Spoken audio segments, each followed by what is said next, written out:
জাহান্নামীরা আরো কি বলবে? ওয়াকালু লাউ কুন্না নাসমাউ আও নাআকিলু মা কুন্না ফি আসহাবিস সাঈর। জাহান্নামীরা বলবে যে ওয়াকালু লাউ কুন্না নাসমাউ, যদি আমরা শুনতাম, আও নাআকিলু, শোনার পরে আমাদের বিদ্যে বুদ্ধি বিবেক কমন সেন্স আমাদের মেধা প্রজ্ঞা চিন্তা এগুলোকে কাজে লাগিয়ে যদি ভাবতাম। শুধু শুনলে হবে না, জলসা শুনে যাওয়ার সময় চলে যাচ্ছে ওতে কাজ হবে না, শুনতে হবে এবং ভাবতে হবে সত্যি কি আল্লাহ আছে, সত্যি কি তিনি শাস্তি দেবেন, আমার আব্বা কবরে চলে গেছে তার কবরে কি হচ্ছে, আমি যদি খারাপ কাজ করে যাই আল্লাহ আমাকে কিভাবে শাস্তি দেবেন, আল্লাহ আমাকে ধরবেন, তার হাত থেকে পালিয়ে যেতে পারবো না, কেউ বাদ যায় নাই, সবাইকে পৃথিবী ছেড়ে চলে যেতে হবে, পৃথিবীর সম্পদ কোনোদিন কাজে লাগবে না, পৃথিবীর কোনো খ্যাতি কোনো যশ কোনো এমপি কোনো এমএলএ কোনো মন্ত্রিত্ব কোনো প্রভাব প্রতিপত্তি কিয়ামতে কাজে আসবে না। ঈমান না নিয়ে যদি আমি একবার ধরা পড়ে যাই আমাকে জাহান্নাম থেকে বাঁচানোর মতো কোনো রাস্তা পাওয়া যাবে না। এটা শুনে ভাবতে হবে কি হবে না? আরে বলছেন না কেন? ভাবতে হবে, শুনতে হবে, ভাবতে হবে। যদি ভাবতাম তাহলে জাহান্নামীদের সাথী হতাম না। তো এই কথা আল্লাহ সূরা ইয়াসিনে বলছে, কি বলছে? ওয়ামা আনজালার রহমানু মিন শাইইন। ওই জাতির লোকগুলি তিনজন নবীকে মিথ্যাবাদী বলল, তারা বলল যে আল্লাহ পাক সব কিছু নাজিল করেনি। এবার ওই নবীরা কি বলছে? ক্বালু ইন্না রাব্বুনা ইয়ালামু, ক্বালু রাব্বুনা ইয়ালামু ইন্না ইলাইকুম লামুরসালুন। তিনজন নবী বলল আমরা যে রাসূল এটা আমাদের রব জানে। জোরে বলুন সুবহানাল্লাহ। তোমরা মানো না মানো সেটা আমাদের যায় আসে না, কিন্তু আমরা যে রাসূল এটা তোমরা অবিশ্বাস করতে পারো, কিন্তু আমাদের আল্লাহ জানে আমরা রাসূল। বলুন সুবহানাল্লাহ। নবীরা দেখলে নিয়ে হতবাগা হবে না। কি গো, এই ধরুন আজকের জলসাটা আমি 1-2 ঘন্টা বলবো, তারপরে আরেকজন 3-4 ঘন্টা 6 ঘন্টা আলোচনা হবে, কিন্তু এমন একজন নবীর নাম বলছি যিনি 950 বছর ওয়াজ করেছিলেন। কি শুনছেন আপনারা? কোন নবী গো? হযরতে নূহ আলাইহিস সালাম। জোরে বলুন সুবহানাল্লাহ। 950 বছর, কখন দিনে কখন রাত্রে কখন সকালে কখন দুপুরে, মানে যখন সুযোগ পেয়েছে শুরু করে দিয়েছে। হ্যাঁ, আর সেসব কথা কি? জান্নাতের আশা জাহান্নামের ভয়। আমাদের নবী কত বছর বক্তব্য করেছিল বলুন? 23 ক বছর বাবা? 23 বছর, প্রায় 40 বছর বয়সে নবুয়ত প্রাপ্ত হলেন আর 63 বছর বয়সে ইন্তেকাল করলেন। এই 23টি বছর ধরে মক্কায় 13 বছর বক্তব্য করেছে, মক্কায় 13 বছর মানুষকে বুঝিয়েছে, মদিনায় 10টা বছর মানুষকে বুঝিয়েছে। কোন মানুষ কিয়ামতের দিন বলতে পারবে না যে রাসূল এই কথাটা গোপন করেছে। ইসলামে এই জিনিসটা ছিল আমরা জানতে পারি নাই, এটা কেউ বলতে পারবে না। দেশের মানুষ যখন নবীদেরকে মানল না, এবার নবী শোনাচ্ছে ওয়ামা আলাইনা ইল্লাল বালাগুল মুবিন। হে বাবাজিরা, সোনার আল্লাহরা, আল্লাহওয়ালা ভাইয়েরা, প্রত্যেকটা বক্তা বক্তব্য করতে আসে, জলসা যখন টাইম শেষ হয়ে যায় আর একটা বক্তা মঞ্চে যখন চেপে যায়, বক্তা সালাম দিয়ে দরুদ শরীফ পড়ে বিদায় নেওয়ার আগে একটাই বাক্য দেখবেন শুনিয়ে দেয়। মসজিদে জুমার দিন ইমাম সাহেব বক্তব্য দেয়, বক্তব্য শেষ হয়ে যাওয়ার সময় বক্তা একটা কথা শুনিয়ে দেয়। পীর সাহেব যখন মুরিদদের সামনে যখন হাদিস থেকে কোরআন থেকে বক্তব্য করে একটাই মাত্র কথা বলে বিদায় নেয়। ওই কথাটা কি? ওয়ামা আলাইনা ইল্লাল ইল্লাল। আচ্ছা, এটা মানে কোনোদিন জিজ্ঞাসা করেছেন যে হুজুর এটা কি? কি গো? হ্যাঁ, ঠিক ধরেছে, চালাক লোক আছে। কি গো, আপনাদের খেয়ে আপনাদের পয়সা নিয়ে আমরা কি ফাঁসবো? এরকম কাজ করে যাব কেন? আমরা বক্তারা অন্তত এতটা বোকা নই। কি গো, আমি আমার দায়িত্বটা ছেড়ে দিয়েছি। ওয়ামা আলাইনা ইল্লাল বালাগ, এই কথাটা প্রত্যেকটা বক্তা বলে। কেন বলে? পিঠ বাঁচানোর জন্য বলে, যাতে আখেরাতে পিঠের উপরে যেন চটবস্তা না বাঁধতে হয়, কবরটা যেন, কবরের রাস্তাটা যেন ক্লিয়ার থাকে। আল্লাহর সামনে যেন বলতে পারে আল্লাহ বলেছিলাম। এই ক্যামেরা দুদিন পরে সব ইউটিউব থেকে মুছে যেতে পারে না। হ্যাঁ, আজ থেকে 10 বছর আগে সব ইউটিউব এত উন্নত ছিল না, তখন ওই ক্যাসেটের ফিতে ছিল জানেন, টেপ রেকর্ডার। এখন আর টেপ রেকর্ডার চলে? সে কোথায় চলে গেছে কোনো খবর নাই। আবার এমন একটা প্রযুক্তি আসবে, এমন একটা আপডেট যুগ আসবে, তখন ইউটিউবে, ফেসবুক বা এই সমস্ত এই যে সোশ্যাল মিডিয়া যেগুলো, এগুলো চলে যেতে পারে। হ্যাঁ, থাকবে না। কিন্তু যে কথাটা মানুষের সামনে আমরা বলে গেছি, এই কথাটা আল্লাহর ফেরেশতারা রেকর্ড করছে, এটা বুঝবে না। কিয়ামতের দিন যাতে মানুষ বলতে না পারে হুজুর তুমি তো বলনি, তুমি তো সুদের বিরুদ্ধে মুখ খোলনি, তুমি তো জাহান্নামের কথা আমাদেরকে বলনি, তুমি তো হারাম জিনিস থেকে বেঁচে থাকতে বলনি। যদি তুমি বলতে আমরা ভালো হয়ে যেতাম। কি শুনছেন?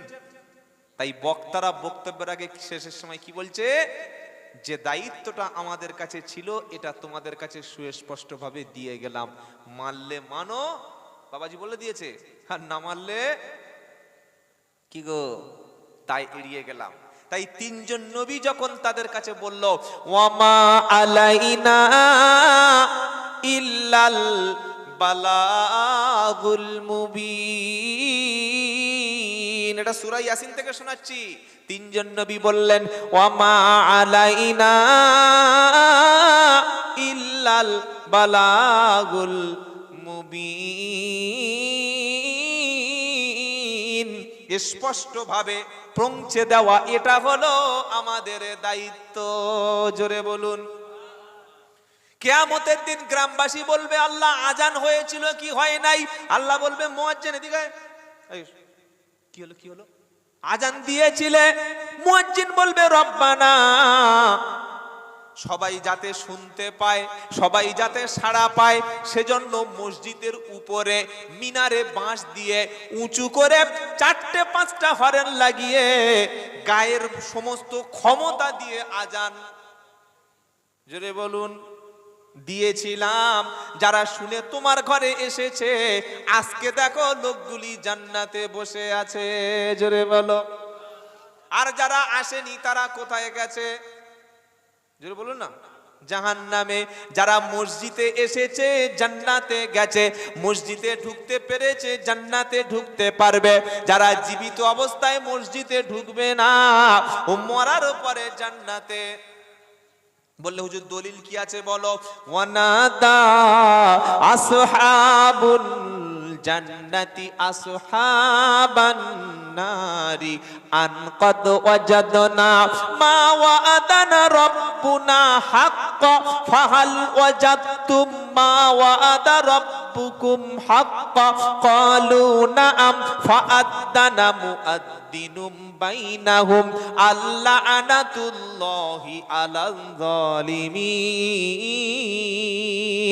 8 নম্বর পারা 15 নম্বর পৃষ্ঠা, একদম পৃষ্ঠার প্রথম থেকে সূরার নাম সূরা আল আরাফ, আয়াত নম্বর একদম 43 নম্বর আয়াত শুরু হচ্ছে ওয়ানাদা আসহাবুল জান্নাতি আসহাবান নারি আন কদ ওয়াজাদনা মা ওয়াদানা রাব্বুনা হাক্কা।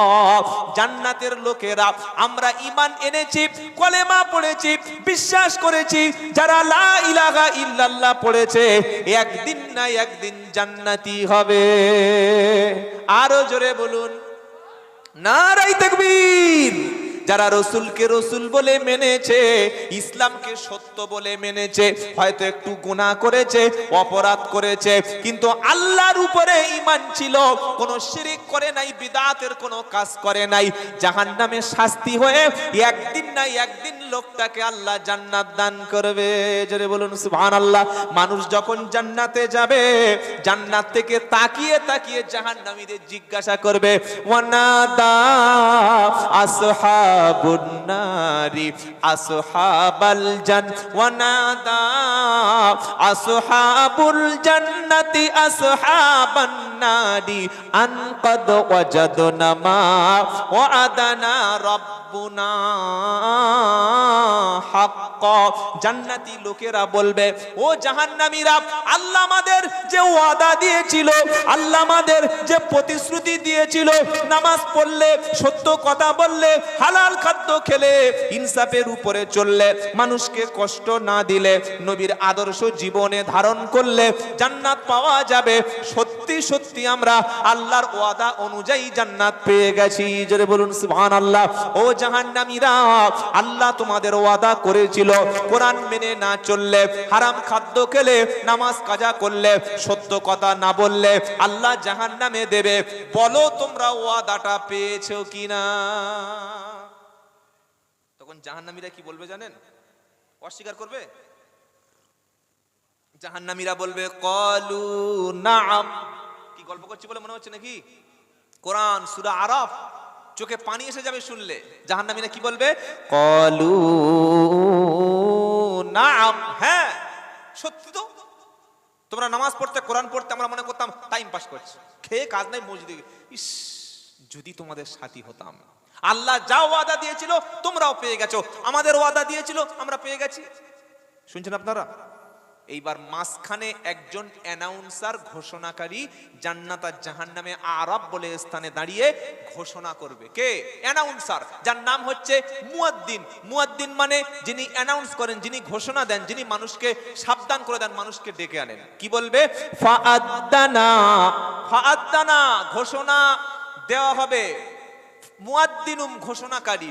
ফাআদ্দানা মুআদ্দিনুম বাইনাহুম, তাদের দুইজনের মাঝখানে, জান্নাত এবং জাহান্নামের মাঝখানে দাঁড়িয়ে একজন ঘোষণাকারী ঘোষণা দেবে। কি বলবে? আল্লানাতুল্লাহি আলাল যালিমিন, আল্লাহর লানত, অভিসম্পাত, গজব সবকিছু আল্লাহর জালিমদের উপরে পড়ুক। নাউযুবিল্লাহি মিন যালিক, নাউযুবিল্লাহ।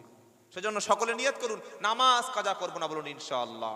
হারাম খাদ্য খাবো না ইনশাআল্লাহ। কোরআন সুন্নাহ অনুযায়ী চলবো, হাক্কানি ওলামাদের কাছে বসবো, দ্বীন ইসলাম শিখবো, হারাম রাস্তাকে বাদ দেবো ইনশাআল্লাহ, বলুন। নবীরা কি বললেন? ওমা আলাইনা ইল্লাল বালাগুল মুবিন, আমাদের যেটা দায়িত্ব ছিল পৌঁছে দিলাম। তোমরা মানবে কি মানবে না সেটা তোমাদের ব্যাপার। এইবার দেশের যে মানুষগুলো সব মুশরিক ছিল, ইনতাকিয়া জাতি, শুনছেন তো আপনারা? মনে আছে তো? তারা তো প্রচন্ড রেগে গেল। ও, তোমরা তিনজনে বড্ড বুঝে গেছো না? এবার তারা কি বলছে আল্লাহ শোনাচ্ছে, আমি কোরআন থেকে আপনাদের শোনাচ্ছি।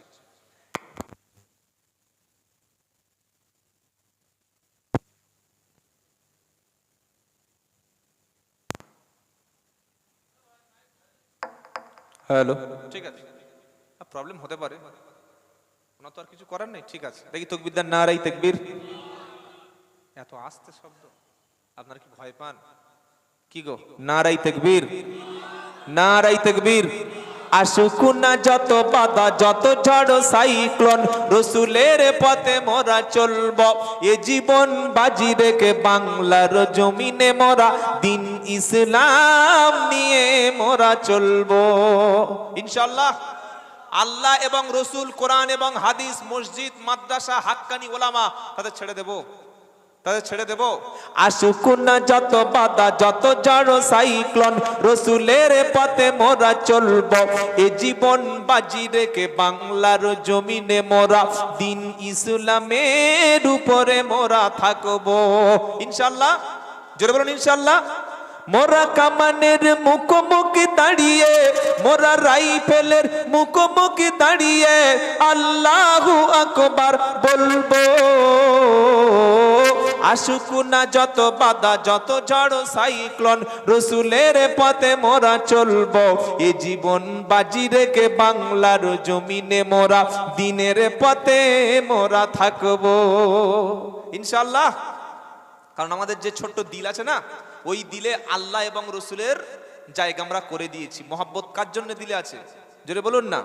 আমাদের ছোট হৃদয়ে, আমাদের ছোট হৃদয়ে রসুলের প্রেম ছবি আঁকবো।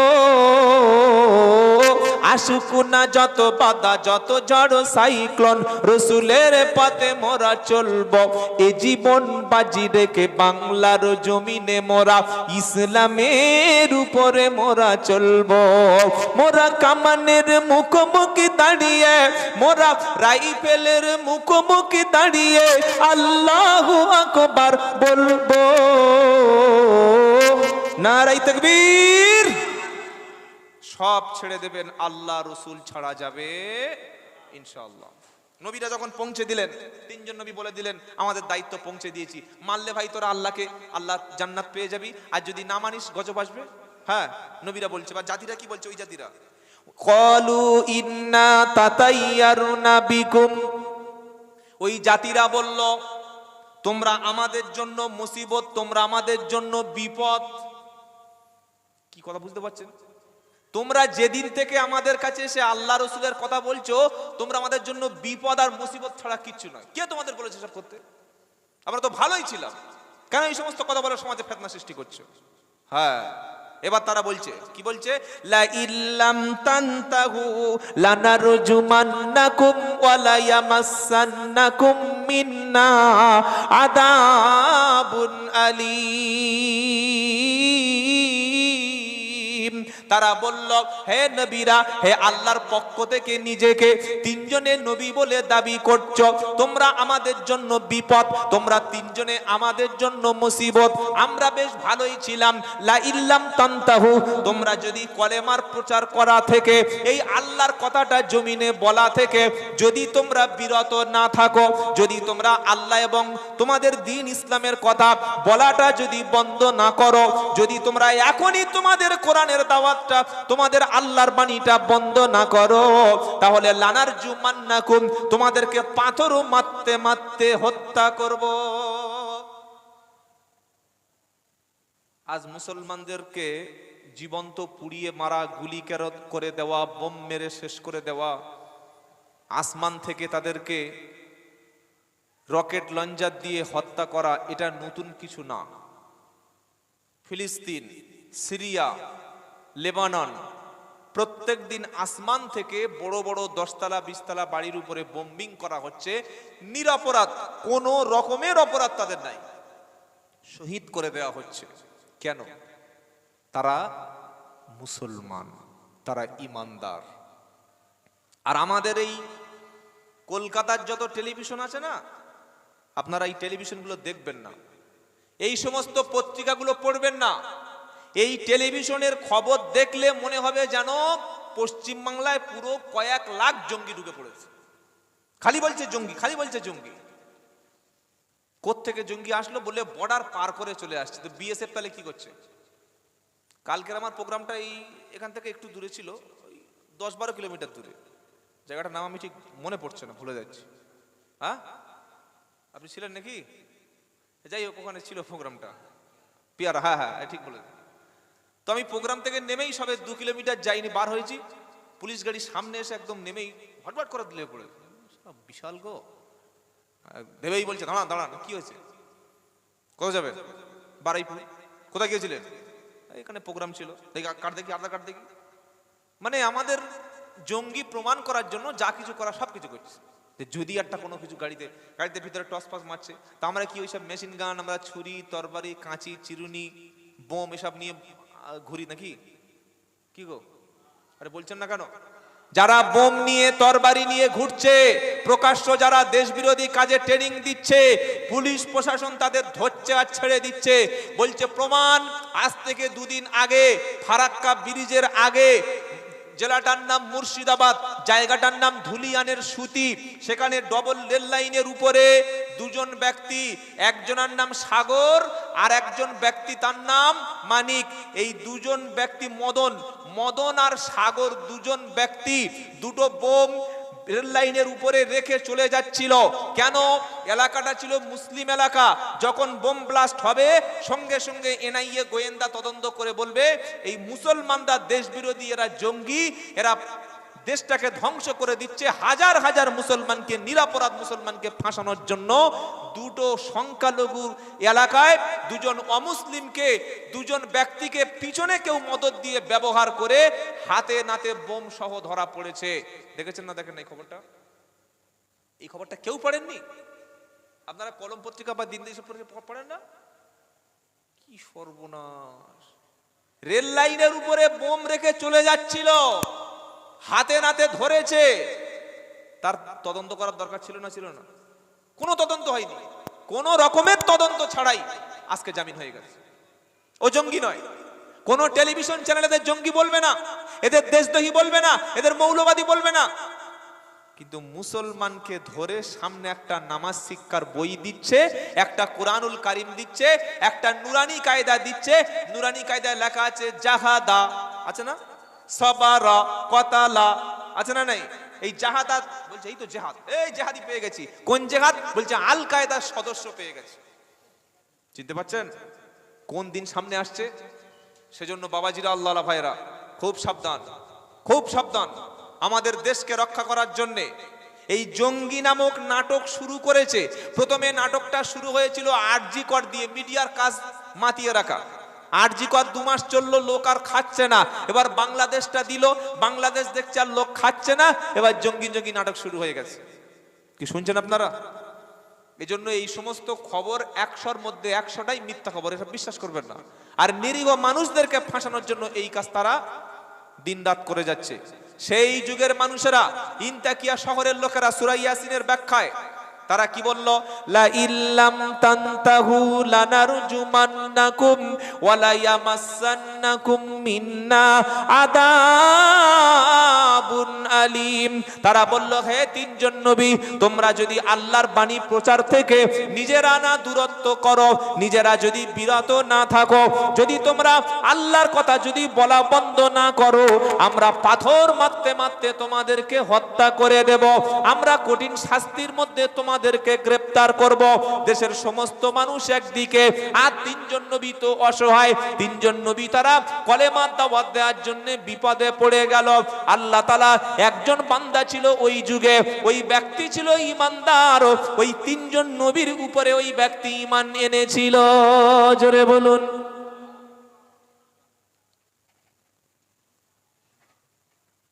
ওই লোকটার নাম হচ্ছে, তাফসিরে এসেছে হাবিব।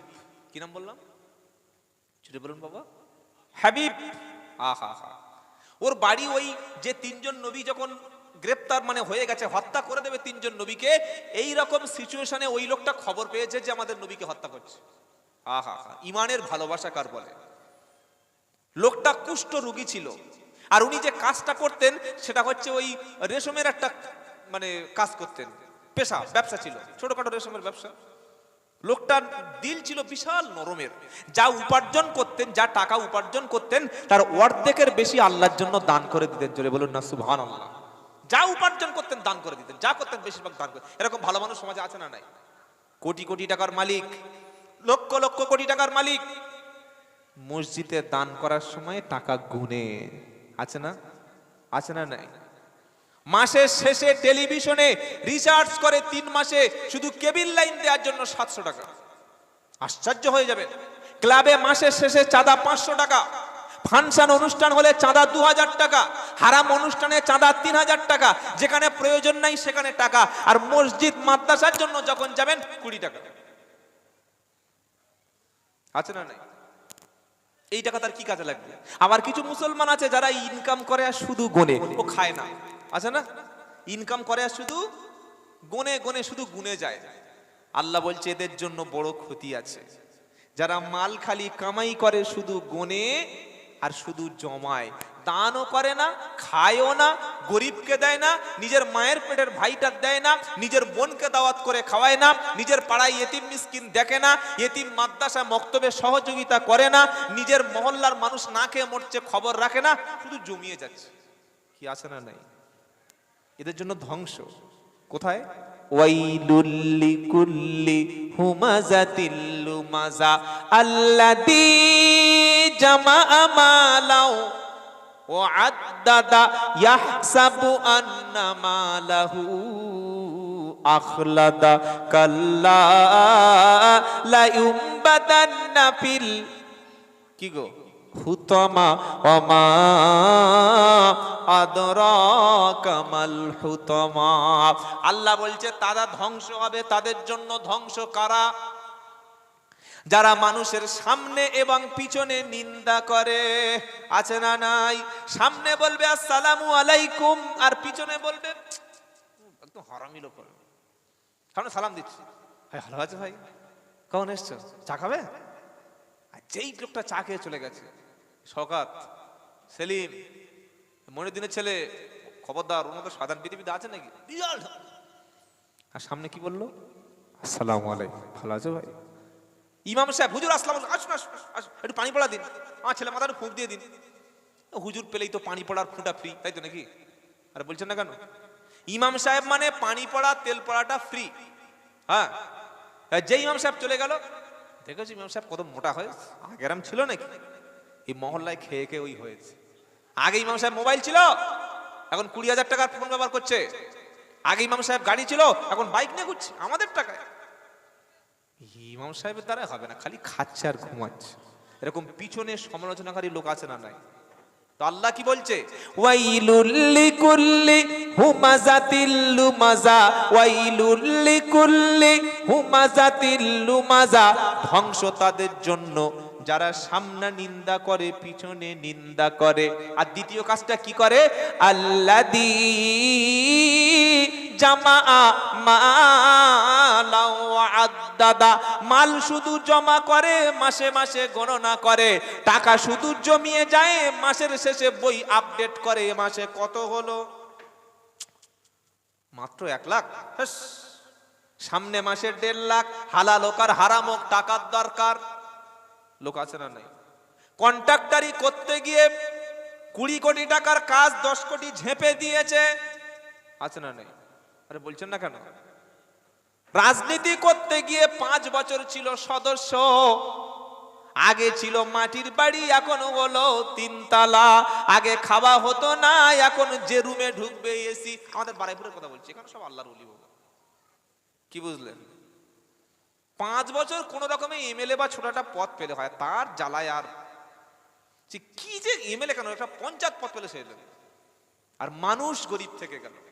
একটা টাকা যদি মানুষের হক আদায়, হক যদি নষ্ট করে, যতগুলো জনগণের সম্পত্তি নষ্ট করছে এই সমস্ত প্রতিনিধিরা, কিয়ামতের দিন সবগুলো মাথায় চাপিয়ে দেবে। মানুষ দেখবে যে কোন কোন জিনিসগুলো ছেড়েছে, কোন কোন জিনিসগুলো খেয়েছে।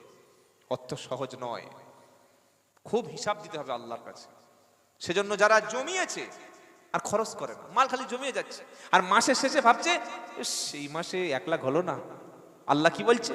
আল্লাযী জামা মালা ওয়া আদ্দাদা ইয়াহসাবু আন্না মালাহু আখলাদা।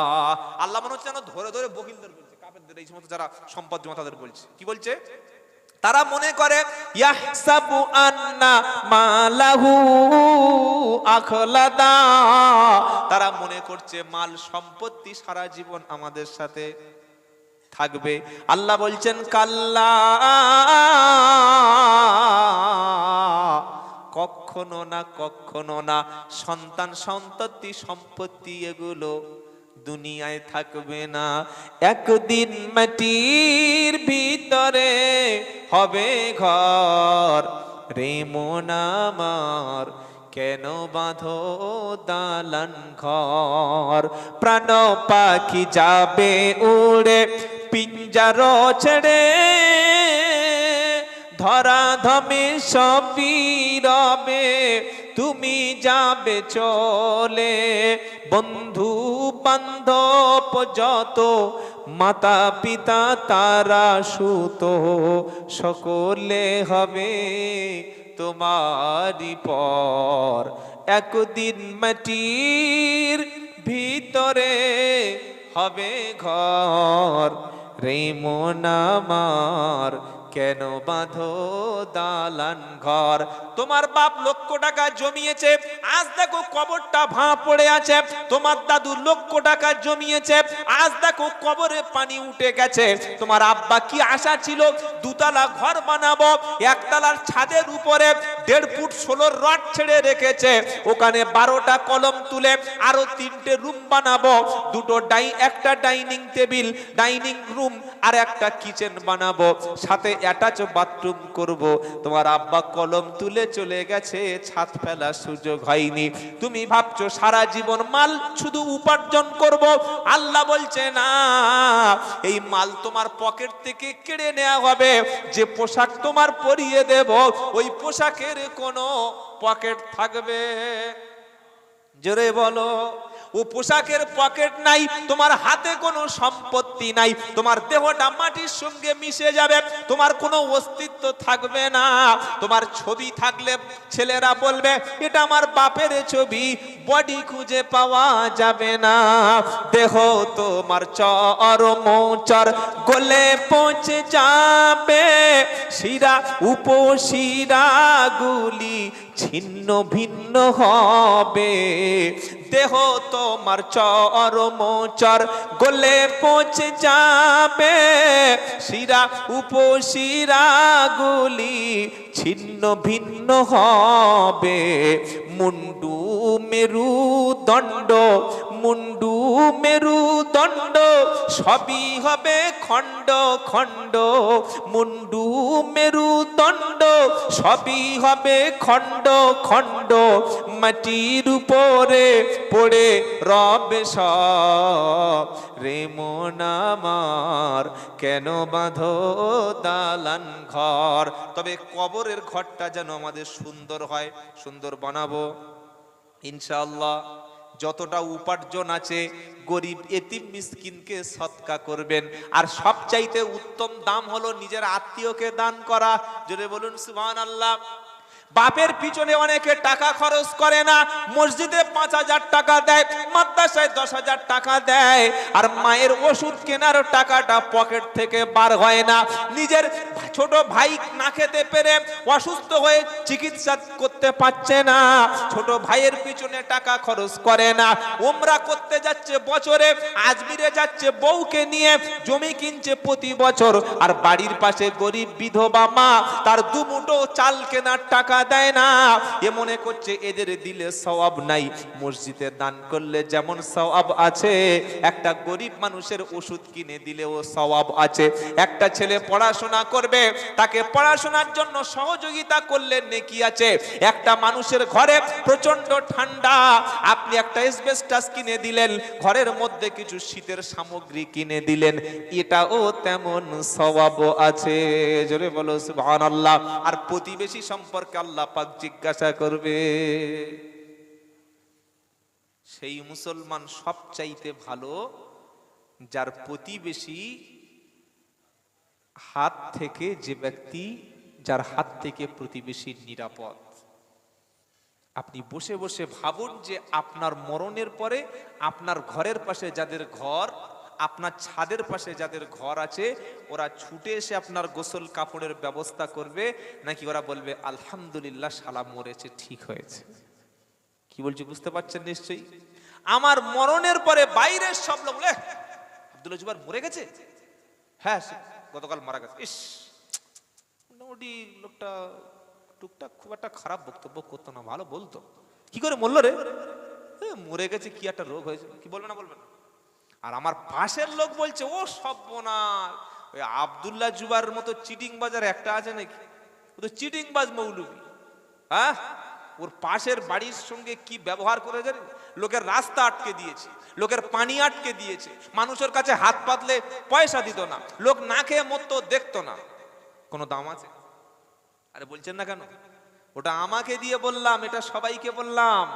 আমার এবং আপনার মৃত্যুর পরে আমার প্রতিবেশী যদি আমাকে সার্টিফিকেট দেয়, আমার বিবি যদি আমাকে ভালো স্বামী বলে মেনে নেয়, আমার ছেলে যদি আমাকে ভালো আব্বা বলে সার্টিফাই করে, আমার প্রতিবেশী অমুসলিম হলেও সে যদি বলে আহারে না রে লোকটা অন্য ধর্মের লোক ছিল, কিন্তু যখন বিপদে পড়ে গেছি সে আমাকে সাহায্যের হাত বাড়িয়ে দিয়েছে, ভাববেন আপনার মৃত্যুটা হয়েছে ঈমানের উপরে, আপনি জান্নাতি। জোরে বলুন সুবহানাল্লাহ। বাবাজিরা, আল্লাহ আল্লাহ ভাইয়েরা, জ্ঞানীজনেরা, শুধু মানুষেরা, তো যখন এই তিনজন নবীকে হত্যা করার জন্য দেশের সব মানুষ তৈরি হয়ে গেল, তখন হাবিব নামক ওই গরিব মানুষটা যে সামান্য একটা সেলাইয়ের কাজ করত, রেশম বিক্রি করত, সে লোকটা কুষ্ঠ রোগী ছিল, লোকটা অসুস্থ ছিল, ওই দূর থেকে শুনতে পেয়েছে যে নবীদের উপরে অত্যাচার হচ্ছে, নবীকে হত্যা করবে, ছুটে দৌড়ে চলে আসলো। অসুস্থ লোক আর কত জোরে আসতে পারবে? কি গো, ছুটে চলে এসে তিনজন নবীর সামনে দাঁড়িয়ে গেল। জোরে বলুন সুবহানাল্লাহ। এবার দাঁড়িয়ে গিয়ে নবীরা যে কথাটা বলেছে এবার উনি বোঝাচ্ছে লোকদের, বলছে এই তিনজন নবী কি বলছিল, বলছে আল্লাহর ইবাদত করো, আল্লাহর কথা মানো, লা ইলাহা ইল্লাল্লাহ বলো, অন্যান্য মাবুদের পূজা তোমরা করো না, এক আল্লাহকে মেনে নাও। তো বলছে এই কথা বলার জন্য একটা লোককে হত্যা করছিস? আচ্ছা, এই যে কথাটা এই তিনজন নবী বলেছে যে তোমরা জাহান্নামের আগুন থেকে বেঁচে যাও, কলেমা পড়ো, মুসলমান হও, এইটা বলে তোদের কাছে ক টাকা চেয়েছে? ক টাকা চেয়েছে? বলছে কই না, পয়সা করি কিছু তো চাইনি। বলছে কিছু খেতে চেয়েছে কি? বলছে না, তা চাইনি। তোদের কাছে জমি জায়গা চেয়েছে থাকবো বলে? বললেন না। বললে তোদের কাছে ঘর চেয়েছে থাকার জন্য? বললো না। তাহলে কি চেয়েছে? বলে কেন চাইবে কেন? ওরা নিজেরা খরচ করে কষ্ট করে আমাদেরকে আল্লাহ এবং আল্লাহর দিন ইসলামকে আমাদের কাছে চিনিয়ে দিতে এসছে। বলছে দেখ, যে লোকটা তোদের কাছে কলেমার বাণী নিয়ে এসছে, দিনের প্রচার করতে এসছে, কোনো টাকা চাইনি, পয়সা চাইনি, পারিশ্রমিক চাইনি, কোনো পুরস্কার চাইনি, কোনো বিনিময় চাইনি, তাহলে তাদের কথাটা মেনে নে। কি শুনছেন আপনারা? আমি তো, আমাকে কিছু না কিছু টাকা দেওয়া হবে, কি দেবে সেটা আল্লাহ জানে, আপনারা জানেন, আমি জানি না, না দিলেও কোনো যায় আসে না। কি গো, কিছু না কিছু তো দেবে, একেবারে তো অন্তত খালি বই ছেড়ে দেবে না। তাহলে আমার আসার পিছনে কিছু একটা স্বার্থ আছে। হ্যাঁ, যে কোনো বক্তা আসবে মোটামুটি দেবে একটা কিছু, কি ভাববো না? ভাববো না। আর এই যে তিনজন এসছে, হাবিব ছুটে এসে বলছে দেখ, যে তিনজন তোদের কাছে কলেমা প্রচার করতে এসছে আর ইসলামের কথা বলতে এসছে, এরা তো এই কথা বলে তোদের কাছে কিছু চাচ্ছে না। কি শুনছেন? আমি কিছু বলতে এসছি, কিছু পাবো, আরেকটা বক্তা কিছু বলতে এসছে, কিছু নেবে, কিন্তু যে তিনজন এসছে এরা তো কিছু নেবে না, তাহলে এদের মেনে নিতে অসুবিধা কোথায়? যদি বাবা বক্তব্যটা করে কিছু পাওয়া যেত, কিছু খাওয়া যেত, তিনজন নবী বক্তব্য করে তোদের কাছে 5 বিঘে জমি চাইতো, তিনজন 3টে দোকান চাইতো, 3টে পুকুর চাইতো, 3টে ভালো কল চাইতো, 3টে ভালো গাছ চাইতো, 3টে বড় বিশাল ফ্যাক্টরি, বড় মার্কেট চাইতো, কিছু চেয়েছে? বললেন না। বলে তাহলে চাইনি যখন, তাহলে মানতে সমস্যা কোথায়? এরা তো একমাত্র আল্লাহর জন্যই কাজ করছে। জোরে বলুন সুবহানাল্লাহ। বলে হুজুর এরকম কথা লেখা আছে? হ্যাঁ, এবার সেটা পড়ছি শুনুন। ছুটে এসেছে কে? হাবিব। কেন? নবীদেরকে হত্যা করবে তিনি ছুটে এসেছেন। কোরআন ওয়াজা, আহা কি কথা, আল্লাহ জানো একদম ধরে ধরে মানুষের সামনে বলছে। মিন আকসাল মদিনাতি রাজুলুন ইয়াসা,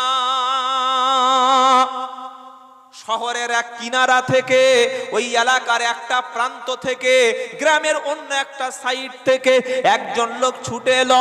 ওয়াজা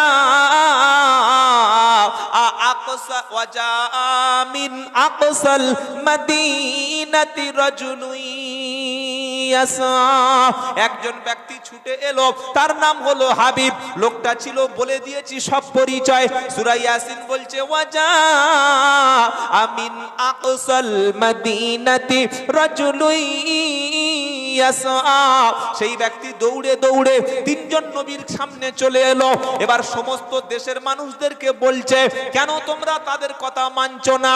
তারা তো কোনো স্বার্থের জন্য কলেমা প্রচার করতে আসছে না, তারা খাওয়ার জন্য তোমাদের কাছে দিন প্রচার করছে না, তোমাদের কাছে কোনো বিনিময় চাচ্ছে না। ইত্তাবিউ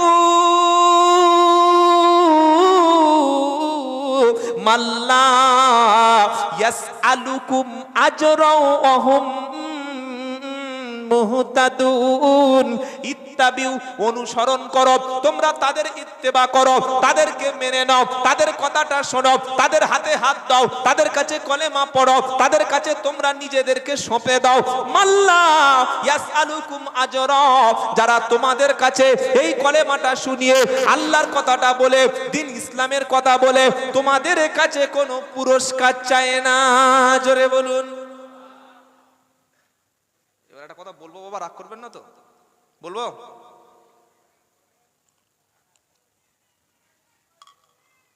যে বক্তা 30,000 40,000 টাকা ছাড়া আসে না, টাকার বাজেট দাবি করে, বা 1,000 টাকা কম দিলে বদদোয়া করতে করতে গাড়ি ওঠে, সেই বক্তাটা সত্যি কি দিনের জন্য এসেছে না নিজের পেটের জন্য এসেছে? এবার চিনে নিন। কোরআন ইয়াসিন যখন পড়বেন, এই আয়াতগুলো যখন আমি বলে দিয়ে যাচ্ছি, তখন চোখে ভেসে উঠবে, ওয়াজাআ মিন আকসাল মাদিনাতি রাজুলুন ইয়াসআ, শহরের এক প্রান্ত থেকে ছুটে এলো, এসে বলছে ইত্তাবিউ, মেনে নাও, মাল্লা ইয়াসআলুকুম আজরা, যে লোকগুলো তোমাদের কাছে কোনো বিনিময় চাচ্ছে না, কোনো পারিশ্রমিক চাচ্ছে না, কিচ্ছুই চাচ্ছে না, তাদেরকে মেনে নাও। জোরে বলুন সুবহানাল্লাহ। আজ বাংলার জমিনে তাকিয়ে দেখো, চোখটা যদি অন্ধ হয়ে যায়, ভালো পাওয়ারের চশমা দিয়ে লাগিয়ে দেখো, এই বাংলার জমিনে এক সময় মুসলমান বনবিবি থানে যেত, মুসলমান এক সময় তারা প্রত্যেকটা বাড়িতে বাড়িতে সন্ধ্যাবেলা গাছের তলায় প্রদীপ নিয়ে দিত, মুসলমান বাড়িতে শিরিক করত, বেদাতি কাজ কারবার করত। সেই মুসলমানদের ঈমান, তাদের তাওহীদ, তাদের দ্বীন ইসলাম শেখানোর জন্য বিশেষ করে এই দক্ষিণবঙ্গে, আমাদের দক্ষিণবঙ্গে পাঠালেন আল্লাহ তাআলা স্পেশাল কিছু আলেমে দ্বীন। তাদের নাম কলকাতায় মানিকতলায় শুয়ে আছেন সুফি ফতে আলী ওয়াইসি হুজুর রহমতুল্লাহ আলাইহি, হুরপুরা শরীফের জমিনে শুয়ে আছেন মুজাদ্দেদ জামান আবু বকর সিদ্দিক আল কুরাইশি রহমতুল্লাহ আলাইহি, আমাদের আপনাদের বসিরহাটে শুয়ে আছেন আল্লামা হিল রুহুল আমিন রহমতুল্লাহ আলাইহি, গোরাচাঁদে শুয়ে আছেন পীর গোরাচাঁদ রহমতুল্লাহ আলাইহি, হাড়োয়ায় শুয়ে রয়েছেন। এইভাবে অসংখ্য আল্লাহর হাক্কানি ওলামারা ওলিরা, তারা মানুষের কাছে নিজের টাকা খরচ করে, তখন তো এসি গাড়ি ছিল না, তখন তো দামি দামি ফরচুনা, মার্সিডিজ, বড় বড় স্করপিও ছিল না, তখন ছিল গরুর গাড়ি, আর ছিল ঘোড়ার গাড়ি, খুব বড় জোর হলে পালকি, মাইলের পর মাইল। রাস্তা তখন ভালো ছিল না, পিচের রাস্তা, ওয়ান ওয়ে রাস্তা ছিল না। কোথায় হুগলি থেকে, কোথায় মেদিনীপুর থেকে, কোথায় কলকাতা থেকে, কোথায় বাংলাদেশ থেকে হাক্কানি ওলিরা, হাক্কানি ওলামারা নিজে খেয়ে দিনের পর দিন এসে ওয়াজ নসিহত করে চলে যাওয়ার আগে মসজিদ, মাদ্রাসা, খানকা করে যেত। আর কি করতেন তারা? যে টাকা ওয়াজ নসিহত করে পেতেন সেটা নিয়ে কিতাব লিখতো। কোন ভাষায় লিখতেন? আমাদের বসিরহাট আল্লামা রুহুল আমিন রহমতুল্লাহ আলাইহি, বাংলার জমিনে মানুষ শিক্ষা দীক্ষার হার একেবারে পিছিয়ে পড়েছিল, সেটা আমরা বামেদের জামানার শেষ যুগে সাচার কমিটির রিপোর্টে আমরা পরিষ্কার দেখেছি শিক্ষার হাল কেমন। তাই আল্লামা রুহুল আমিন রহমতুল্লাহ আলাইহি জাতির হাতে মাতৃভাষায়, বাংলা ভাষায়, mother language, mother tongue Bangla ভাষায় তিনি অসংখ্য হাজার হাজার কিতাব লিখে মানুষের সামনে চোখ তুলে দিয়ে গিয়েছিলেন, মাদ্রাসা প্রতিষ্ঠা করে গিয়েছিলেন। মাদ্রাসায় আলেম তৈরি হবে, হাফেজ তৈরি হবে, ওলামা তৈরি হবে, তবে আপনার দ্বীন ইসলাম টিকে থাকবে। আজকের সেই জায়গাগুলি বর্তমানে আমাদের দক্ষিণ 24 পরগনা, উত্তর 24 পরগনা, এই সাইডগুলি আমাদের দক্ষিণবঙ্গের সাইড। এক শ্রেণীর আলেম টাকা দাবি না করে, মানুষের কাছে পারিশ্রমিক না চেয়ে, দিনের পর দিন না খেয়ে মানুষের কাছে কোরআন শরীফ পড়ার জন্য, মানুষের কাছে দ্বীন ইসলামের বাণী ছুটে ছুটে ছুটে ছুটে কষ্ট করে পৌঁছে দিচ্ছে। যে টাকাটা জনগণ দিচ্ছে সেই টাকাটাই তারা মাদ্রাসা তৈরি করছে, সেই টাকাটা তারা মসজিদ তৈরি করছে, মহিলা মাদ্রাসা তৈরি করছে, তারা বিভিন্ন স্কুল তৈরি করছে। আর হিংসুকের দল, স্বার্থপরের দল যারা ভণ্ডামি করে খাচ্ছে, কারোর 20,000, কারোর 30,000, কারোর 40,000, কারোর ব্যাংকে ফোন পে পুরো টাকাটা দিয়ে দিতে হবে। 2 ঘন্টায় বক্তব্য করে সমাজের মধ্যে এ কাফের, ও জাহান্নামী, ও রস শোনা যাবে না, ওকে মঞ্চে চাপালে আমরা যাব না, খবরদার এই সমস্ত কথা করতে করতে 2 ঘন্টা সময় পার করে দিয়ে 30 গুণে নিয়ে চলে যাচ্ছে। না করছে মসজিদ, না করছে মাদ্রাসা, না করছে স্কুল, না করছে হসপিটাল, জনগণের কোনো পাশে দাঁড়াচ্ছে না। এবার আপনাদের চোখটা খুলে দেখে নিতে হবে কারা এসে মানুষের কাছে দিন প্রচার করে পারিশ্রমিক চাইছে না, টাকার দাবি করছে না, বরং উল্টে মসজিদ মাদ্রাসা করে দিয়ে যাচ্ছে। আর এক শ্রেণীর হাওর বক্তা 2 ঘন্টায় 20,000, 2 ঘন্টায় 30,000, না আছে কোরআনের আয়াত, না আছে নবীর একটা হাদিস, না আছে সাহাবাদের জীবনী, শুধু সুর আর সুর, গজল আর গজল, ভণ্ডামি আর ভণ্ডামি, কাফের আর কাফের। এটা শুনে কষ্ট হলো?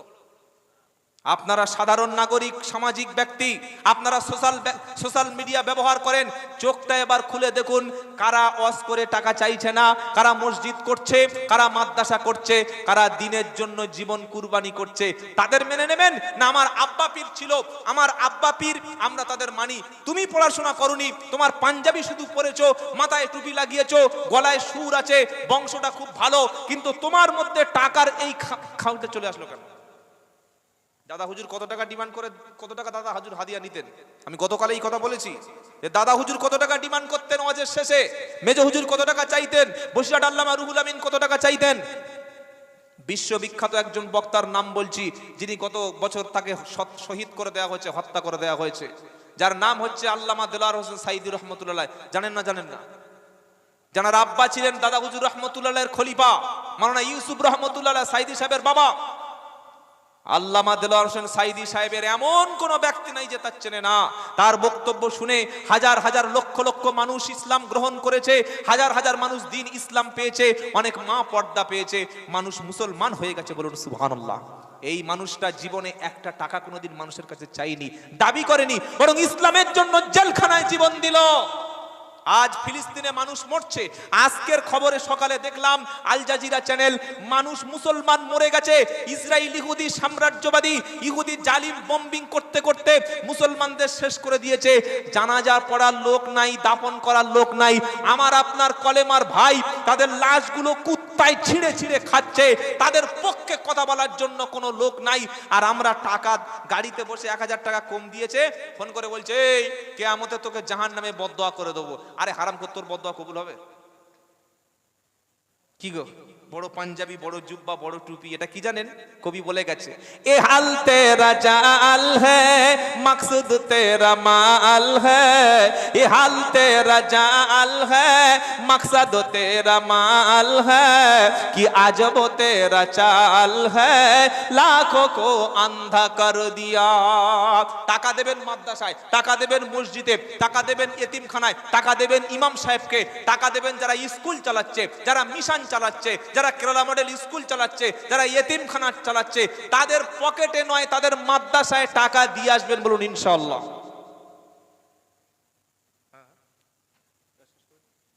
বাবাজিরা কষ্ট পেলেন বললাম বলে? আমাকে অনেকে বলছি পীর বিরোধী লোক। কি পীর বিরোধিতা করলো? কি বিরোধিতা করেছে? পীরের বিরোধীটা কি? পীর বিরোধী তো তারা যারা টাকা ছাড়া চলে না। একটা পীরের নাম বলুন যে পীর শুধুমাত্র নিজে খেয়েছে, নিজের বিবি বাচ্চার জন্য সঞ্চয় করে গেছে, জনগণের কথা ভাবেনি। না, আল্লাহর ওলিরা ছিলেন, এসেছিলেন বলে আমরা দিন ইসলাম পেয়েছি। বলুন সুবহানাল্লাহ। যাক, আমার সময় শেষ হয়ে এসছে, এই কথাটা বলে আমরা বিদায় নিয়ে নিই। যখন ওই হাবিব বললেন তাদেরকে মেনে নাও যারা তোমাদের কাছে কোনো পুরস্কার বিনিময়ে চায় না, তখন তাকে কি করলো? হত্যা করা হলো। আল্লাহু আকবার। তাকে হত্যা করলো। তিনি নবীদেরকে সাক্ষী রেখে বললেন, 3 জন নবী সাক্ষী রেখে, ইন্নী আমানতুম বিরাব্বিকুম ফাসমাউন। হাবিব তাকে মারতে মারতে শহীদ করা হচ্ছে, গোটা শরীরটা রক্তে ভেসে যাচ্ছে, নাড়ি বুড়িগুলো বার হয়ে যাচ্ছে। তিনি বললেন, ও 3 জন নবী, তোমরা সাক্ষী থাকো আমি আল্লাহর উপরে ঈমান আনলাম। জোরে বলুন সুবহানাল্লাহ। আর ইন্তেকালের সময় বললেন, ও আমার জাতি, ও আমার কওম, তোমরা আল্লাহর কথা মেনে নাও। এবার আল্লাহ তাআলা বলছেন, এই হাবিবের ইন্তেকালের সময় আল্লাহর ফেরেশতা চলে আসলো। সুবহানাল্লাহ বলবেন না? এসে কি বলছে? কিলা দুকুলিল জান্নাতা, আহা কিলা দুকুলিল জান্নাহ, জান্নাতে প্রবেশ করো। জোরে বলুন, জোরে বলুন। ক্বালা ইয়া লাইতা কওমি ইয়ালামুন, আফসোস, যদি আমার জাতি জানতো। ফেরেশতা এই ব্যক্তির মৃত্যুর সময় এসে বলছে তোমরা জান্নাত, তুমি জান্নাতে প্রবেশ করো। তিনি আফসোস করে বলছেন ইয়া লাইতা ক্বালা ইয়া লাইতা কওমি ইয়ালামুন, হায় আফসোস আমার জাতি যদি জানতো, বিমা গফারা লি রাব্বি ওয়াজআলানি মিনাল মুকরামিন, ইন্তেকালের পরে তাকে জান্নাতে প্রবেশ করানো হলো, তার মুখ দিয়ে বার হয়ে গেল, যদি আমার জাতি জানতো আল্লাহ তাআলা আমাকে কেন ক্ষমা করে দিয়েছে, আল্লাহ তাআলা কেন আমাকে এত সম্মান দান করেছে, যদি আমার জাতি তারা জানতো, কলেমা পড়ে তারা সবাই মুসলমান হয়ে যেত। আরো জোরে বলুন। এরকম একজন ব্যক্তির অবদান ছিল। যাই হোক, অনেক কথা বললাম, যে কথাটা না বললেই নয় বলে আমরা বিদায় নেব, সেটা হচ্ছে এই, আমাদেরকে বেঁচে থাকার জন্য প্রয়োজন সেটা হচ্ছে ঐক্য। এক, ঐক্য থাকবেন, আমাদের মধ্যে যেন ভালোবাসা থাকে, আমাদের শত্রুদের প্রতি আমাদের ভালোবাসা থাকবে। নাম্বার দুই, আমরা আমাদের সন্তান ছেলে মেয়েকে মরণের আগে আপনার টাকা পয়সা দিয়ে গাড়ি বাড়ি বানিয়ে দিয়েছেন, এগুলো ছেলেদের ভবিষ্যৎ না। ছেলের ভবিষ্যৎ হলো আপনি আপনার ছেলেকে কতদূর লেখাপড়া শেখাতে পেরেছেন, কতটা শিক্ষিত করতে পেরেছেন, আলেম হাফেজ দিনদার শিক্ষিত ডাক্তার মাস্টার ইঞ্জিনিয়ার করতে পারলেন কিনা। টাকা দিয়ে আমাদের সন্তানদের আমরা উপযুক্ত শিক্ষা দিয়ে যাব, বলুন ইনশাআল্লাহ, বলুন ইনশাআল্লাহ।